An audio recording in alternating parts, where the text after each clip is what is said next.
All right, good morning and good afternoon. Today I'm joined by Dr. Dorian Kramer, Vice President of Student Affairs at Dragon Rises College of Oriental Medicine. Good afternoon. How are you? Good afternoon, Kevin. E- I'm doing e- good. Actually, I'm the executive director over there at the college. e- Excellent, Executive Director. Thank you for that correction, Dr. Kramer. Anyway, thank you for joining me today. It's great to have you on. Now, where are you joining us from? I'm in Sarasota, Florida, and the Okay. school is our neighbor in Bradenton, Florida. Gotcha, gotcha. So, in kind of looking up the Dragon Rises College before our podcast today, I, was fascinated about how your team kind of blends classical Chinese medicine, modern science, and holistic education.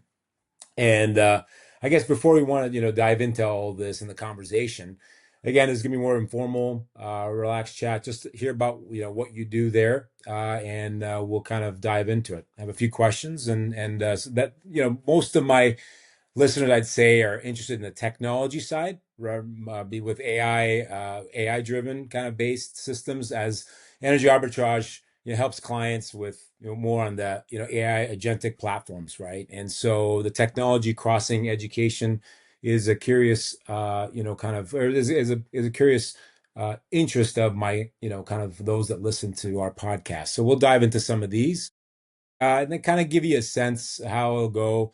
We'll talk about the student affairs, what's happening there, Dragon Rises, and then kind of widen out and talk about innovation, technology, and community impact. So that's kind of yeah, about 25 minutes. Does that sound good to you? Sounds perfect. Perfect, perfect. Well, just kind of maybe you can share kind of your day to day there at Dragon Rises. First off, The day to day, yeah. depending on the day, whether it's a school day or like today, more of a administrative maintenance day. Hmm. Um, I'm either teaching classes, working on accreditation issues, working on future plans to grow the college, uh, Hmm. working with my amazing administrative staff and faculty to grow the college, or just being there for the students. Okay. So it varies from day to day. Now, what's your top priorities overall, and your initiatives for your And department? really, there's a number of them, but the biggest priority from my perspective of my position is to really work on our vision and our mission here at the college. Our vision is essentially to take the ancient methods of Chinese medicine, combine it with modern understanding, and put practitioners out there who are leaders in their field with in-depth understanding of both, from want of a better term, Western and Eastern medicine. At Mm-hmm. the same time, we are using the college as a vehicle to help to integrate East Asian medicine into the Western medical setting, working on our offsite internships to create relationships in hospitals, colleges, sports teams, and other institutions. Hmm. Okay. Now, given the college's unique mix of kind of ancient wisdom and modern delivery, what are the some of the most rewarding and or challenging aspects of your work? I mean, the most rewarding aspects are to see our students grow. I think that's the Mm-hmm. main one. That actually, I will say that's tied with seeing the results that we get for our patients. Um, I still have a little bit of private clinic work. I do a lot of supervision in the student clinic. Mm-hmm. To see those changes are profound. That's what keeps us going. That's why we're here. And that can also be the biggest challenge. The field itself has many challenges facing it. I would say some of them come from within and some of them come from without. And our biggest challenge, I feel, is really working on getting this medicine integrated into our current medical setting here in this country. Mm-hmm. Okay. Interesting. Diving into some of the innovation side of it, how's technology currently being used to enhance student learning and engagement at Dragon Rises? Well, we are one of the few schools with a distance education or hybrid education component. Mm-hmm. It was after COVID that this started to become popular. And Mm-hmm. frankly, it's new for our field. Uh, Mm-hmm. we have a hybrid program which allows for, while we do have students who come on ground the entire time, we have a large cohort of students who attend from distance. They watch live classes. They're interacting with the instructor, and then 4 times a semester, and for other reasons as well, they have to come to the campus to get their hands-on component. Hmm.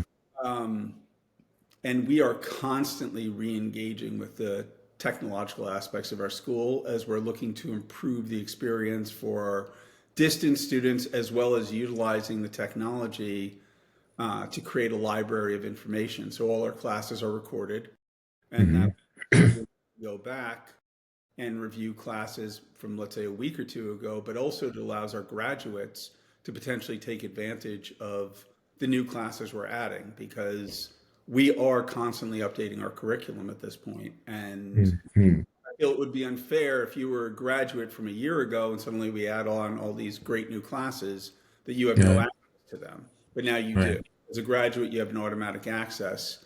And we're also using a lot of online portals for our library, our record storage, all of it. I would say that we are completely modernizing as much as possible while Hmm. maintaining the lineage to some of the ancient techniques. Great. Great. Okay, that's great. You answered a second question already, so that's good. We'll jump into the third one here. So, how do you balance staying true to the college's healing arts roots while exploring kind of new technological approaches?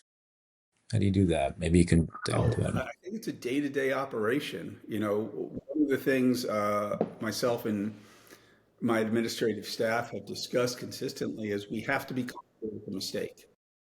We have to be comfortable with diving into, sorry, our technology and combining that with the medicine, and being comfortable with the fact that we may make mistakes or we may not have anticipated certain issues, and then adjusting as we go. So I think that it really is a day-to-day operation, but to an extent, there's a quote that I always give to my students in the beginning, and I'm paraphrasing it. It basically says that the ancient techniques of acupuncture have to be combined with modern innovations Hmm. in the medicine, Hmm. and that quote comes from the early Bronze Age. Wow. I So didn't know in that. Wow. understanding that at any moment in time, there's always an ancient technique, there's always a Right. new technique in front of you. Right. And whether that new technique is medicine or combining the technology to aid the education, Hmm. it's up to us to navigate it. And there's no formula for it, but we're doing our best. Got it. Got it. Well, so in looking at that, what opportunities do you see for AI or data analytics to help make student or operational decisions smarter, more personalized? Well, Do I'm, you s- I'm not going to pretend that I have a better understanding of how AI can help us. Okay. I think from my base understanding of technology, AI is relatively new. So I think that's in its own fledgling making mistakes phase as well. Uh, but how can, I'm sorry, you asked about the other technology. What was that again? Yeah, it was or data kind of analytics, right? So just kind Yeah. of looking at the data and analyzing it. Yeah, right. Well, the Yeah. data Yeah. analytics are incredibly important at every level in our school. So even Hmm. right now, our accrediting body is having us go through something called the self-study. And the self-study Hmm. requires that we look at our entire program with an unjaundiced eye, and they don't want opinion. They want it based on data. Data collection, data analytics, why are you making changes? The changes should have raw data behind it to support the reason for changes. And as we track that change, we can track it through the data. I actually have a background prior to acupuncture and prior to emergency medicine. I had one in operant conditioning, Hmm. which is called applied behavior analysis as well. And applied behavior analysis was a branch of psychology that ran only on measurable data. You were never allowed to give an opinion. If you had an opinion, it better have some data behind it. Oh, okay. So I'm a strong believer in that. I'm a strong believer that tracking data, doing proper research allows you to remove at least some level of human error out of it. Hmm. Got it. Okay. Well, overall at the college now, what's really been working well for you lately, and what still feels like a persistent challenge for you? What's been working for us lately, to an extent, is the changes that we're making. But I actually the attitude that we have at the Mhm. college Mhm. about making the changes, about assessing our curriculum. I Mhm. think when I speak to our students, that's what they find so inspiring as well, that they know that there's never a moment we think it's just good enough. We always think, what can we do better? How can we teach them better? How can we provide more? We're, I believe, the third school in the country that has a cadaver lab. We use fresh cadavers, Oh, wow. part of it, and our Mm. students are learning dissection techniques and are learning to see the structures underlying where the acupuncture points lie, and understanding that there is an anatomical basis for this entire medicine. It's not just energetic medicine. And I think that is the primary that has been working well for us, is that constant assessment. Mhm.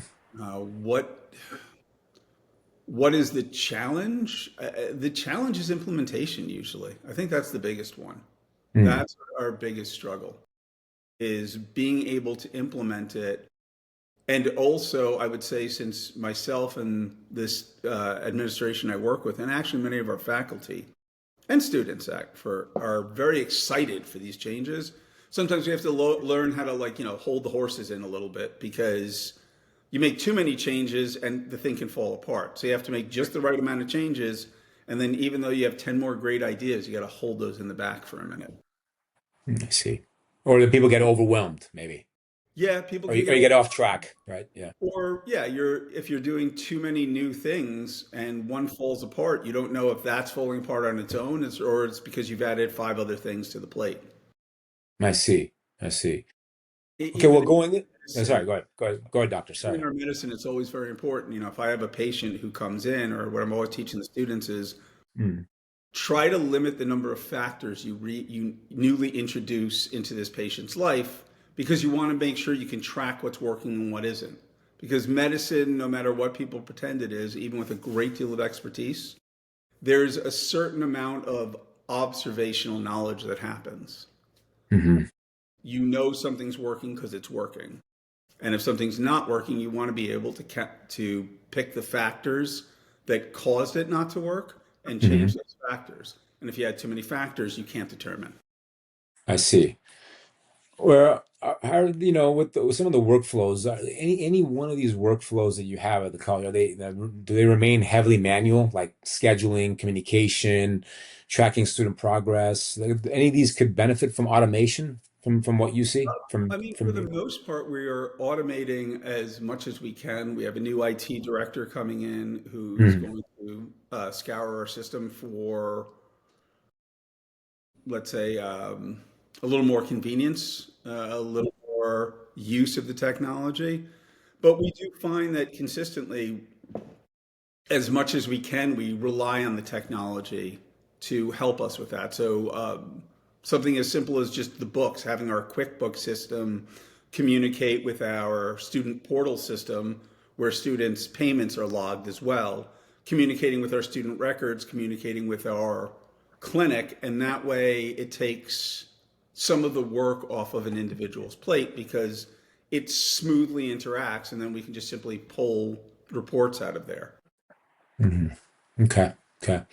So you'll be looking at further automation, sounds like, with this new IT director coming on board. Um, Further automation, or at least smoothing out the automation that we have as much as possible. My Okay. goal is never to overwork my staff and faculty. My goal is always to figure out how I can save them some time so they can Mm. focus on the most important things.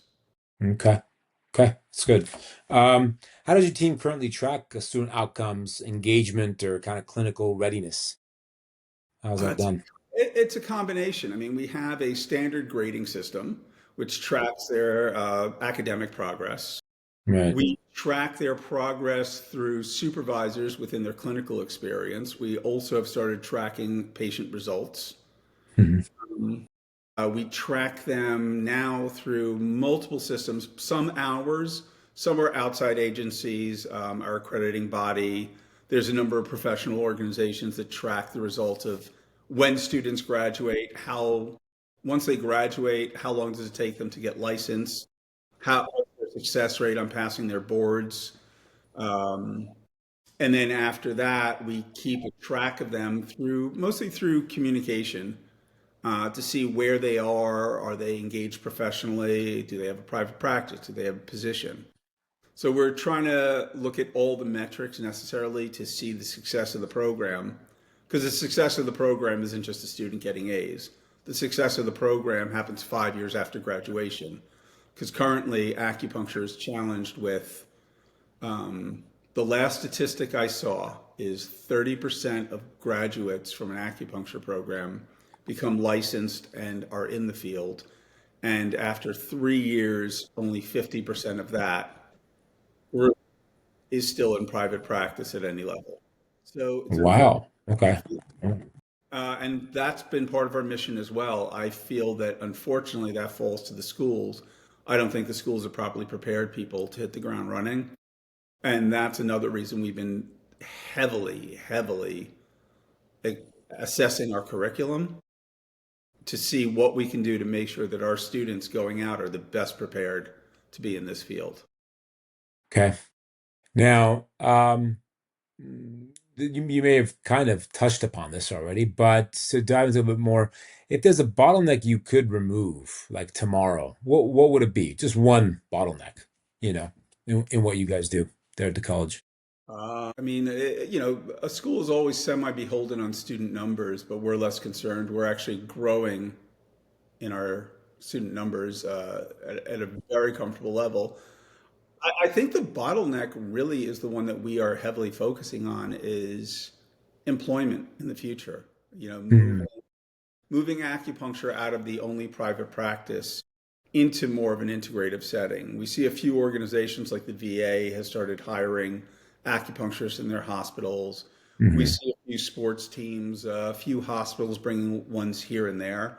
But our goal is to have this medicine um, be a primary or supportive medicine throughout our current medical system.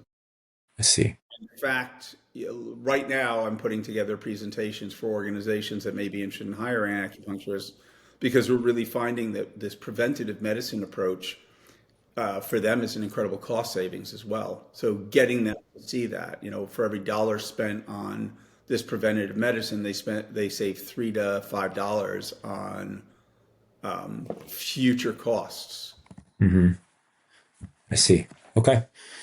Kind of diving into more of the community impact and mission alignment, right? Dragon Rise is known for for its emphasis on community health and integrative medicine, right? How does your student affairs work connect with this broader mission? Um, I feel that I mean, mostly this is through the student body. Our student affairs, or our director of student services, is very active, sorry, working side by side with me to help with community impact. Hmm. It's mostly creating the community impact because our students have almost an immediate buy-in. We Hmm. had an amazing opportunity to work with an organization called Resurrection House. Great people, by the way. In downtown Sarasota, there are daytime homeless services with laundry, meals, showers, safe space, prayer, certain medical services. And we were Hmm. doing drug and alcohol treatment there. And the students were incredibly engaged in this process. Honestly, I think the hardest part of the community outreach is getting the initial community buy-in because our students and our administration and faculty are ready to go. Hmm. I got you. Okay. That's good. Now, you mentioned one, but maybe there's others that come to your mind. What kind of community partnerships or outreach programs are you currently running in addition to what you mentioned? Anything else that you want Yeah, to? we have an offsite agreement with John Hopkins All Children's, and we're working with them to create an internship model there. We're in discussions with other organizations. Like, I don't want to bring up their names only because potentially it's a legal thing where they have to give us full Right. approval to say Understood. it. But we're working with a couple of local colleges to treat their sports teams. two more local hospitals to get inside there doing internships, um, another local sports oriented high school. Hmm. Uh, in addition, we've had now two different school boards approach us for, do you know what a dual degree program is? Yeah, it's like yeah, I looked at that. Or it was like a kind of a JD MBA. Is that what you mean? Like somebody gets a Uh, doctor or a MD and it's something else? more, it's more for high school. So it's a high school student who's in an advanced program. There's something called an IB program or an AB program. Oh, right. They Okay. can walk out essentially not only with their high school diploma, but associate's degree. Yes, yes. They And get additional credits, I believe, right? yeah, Right. Okay. I've heard of it. Yeah, I have. yeah, and they're working with local colleges, and we've had the local Manatee School Board as well as a couple representatives from local high schools ask us if there's a way that we could get involved in that because they would really like to introduce their students to the potential future of being an alternative medicine practitioner. Oh, okay. Interesting. So they can get credits towards that then. And get credits, yeah. Yeah. Okay. And that would also make us the first school in the country doing that. Wow. Okay.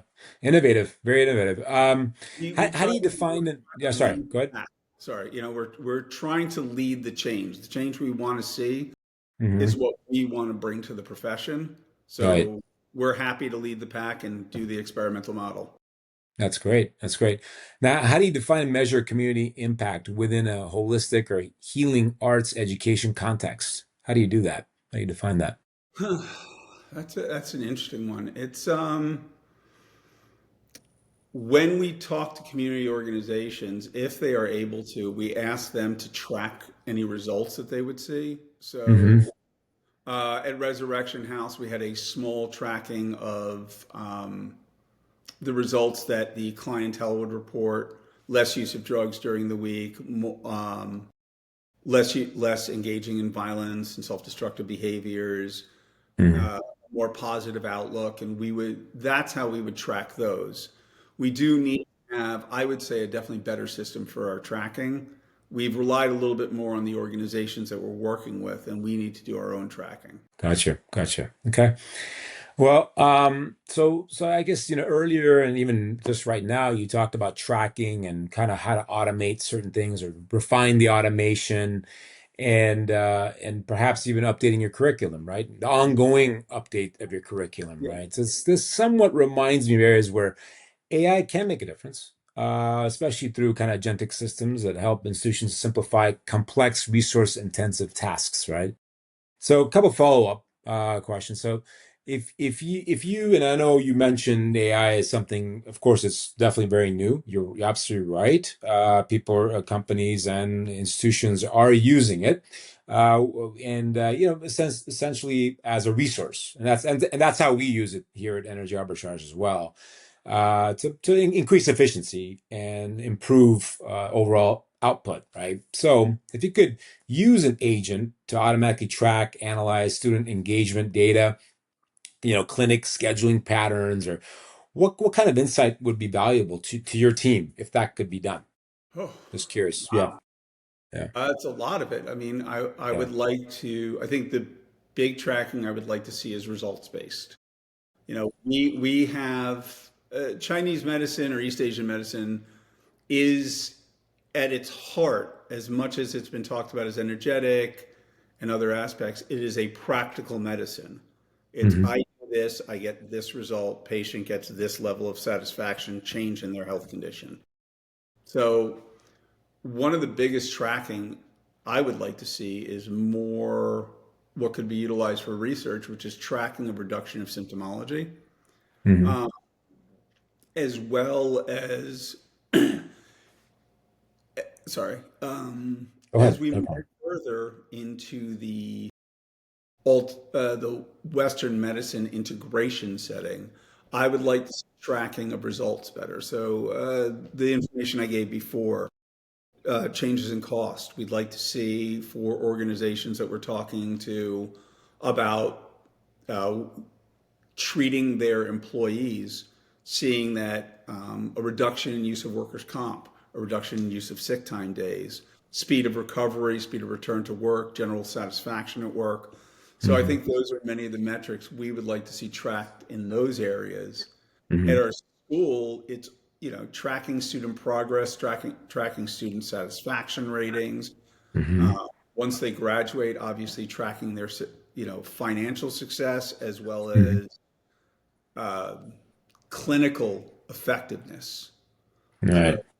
multiple areas we'd like to see tracked. Right. Right. And you can have AI agents do those surveys for you, by the way. Mhm. That is something that could be Well, done that's where one of you the don't have to reasons dedicate resources to it. yeah, that's one of the reasons we're very excited about bringing on our new AI director, as Right. our hopes are that they have a better understanding of the more modern technology and Right. can show Right. us how we can integrate it even further. Understood. And is he going to have a team of folks that report into him, or is it just kind of one person, the Right now, IT it's only manager? one person. We're a small enough institution currently, Right. but I would project anywhere between a year to 3 years from now, that's going to Hmm. change. That's going to change. Right. Okay. Well, how about this? So, you think any predictive tools could help identify at-risk students earlier or optimize clinic operations if you have That predictive would be tools? nice Yeah. to see. We're one of the things we're also looking at is making sure we're getting the highest quality students coming into the program. Hmm. Hmm. Dial down a little bit more on our entrance criteria, a little bit more doing our best to track students who are successful in the program and see what they have in common. So I'm not going to pretend to know what tools are out there for that, but if there are, I'd love to see them. Right. Okay. Good. Um, when and then if as you evaluate technology partnerships, well, what's most important to you? Alignment with the mission, measurable outcomes, data control, or scalability? Honestly, I can't decide which one of those would be more important. I think it would be Okay. all of All of them. Okay. them. Yeah. Okay. Yeah. I have high demands for our program, and I have high demands for those we work with. Right. Okay. Well, that's good to know. That's good to know. Well, as you know, Dr. Kramer, this has been an awesome discussion. Thank you. I appreciate your openness, all your insight you've given us today with, Dragon Rise's mission and direction. And ultimately, some of the challenges you have in terms of what you're trying to accomplish there in tracking data, making sure you have well you make a change within the overall field. I mean, it's very close type of the type problems that we work at.